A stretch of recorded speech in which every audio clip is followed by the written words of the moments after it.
Do you need proof you can earn an extra income freelancing? Well, my real numbers are coming up with absolutely nothing held back.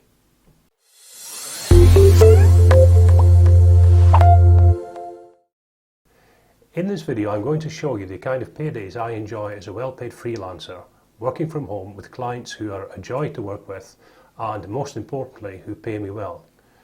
Towards the end of the video, I'm going to expose the #1 secret to building your freelance business up to the kind of paydays that I'm enjoying right now. I think you'll enjoy that. But first, let me jump into my numbers and show you exactly the kind of money I'm earning as a well-paid freelancer. Okay, so what you're looking at here is my earnings from a single client for a single job. If you look on the left of this slide, you'll see that the client paid me a deposit of 50% of the weekly costs. I always ask for a 50% deposit, and I suggest that you would do the same. So you'll see just over a month, the final week was a little bit longer, hence the higher amount of $2,380. Now on the right hand side, you'll see the final payment, which was made as a lump sum of $9,088.20. So for that one single job, if you add it all together, it comes to somewhere over $18,000.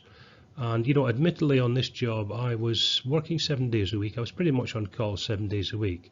But for 4 or 5 weeks work, I think you'll agree that's a pretty substantial payoff and well worth the effort. I think you'll agree on that.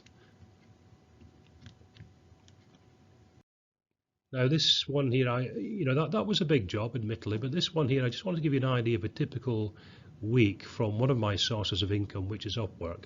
I don't just work for Upwork. The previous job I was working directly for the client.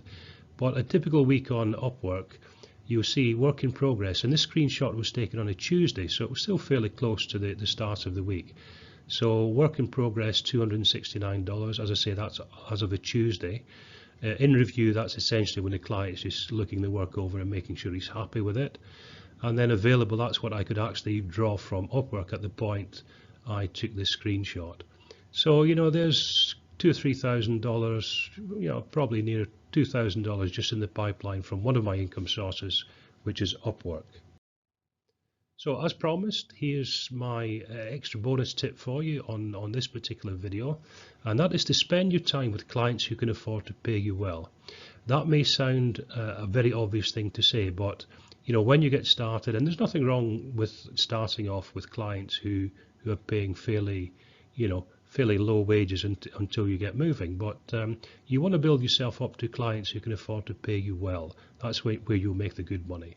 So I'd include in that, you know, companies, established companies, as opposed to perhaps one-man bands or startups who don't have the funds to pay you particularly well. So spend your time with clients who can afford to pay you well if you want to earn a decent income from freelancing. So, as you can see, there is a substantial income to be made from freelancing if you get it right, and you can definitely work your way up to those kind of paydays if you follow my advice. And you know, particularly look for clients who are in a position to pay you good money. That's where you're going to build your business and get it to the kind of paydays that, as I say, I'm enjoying right now.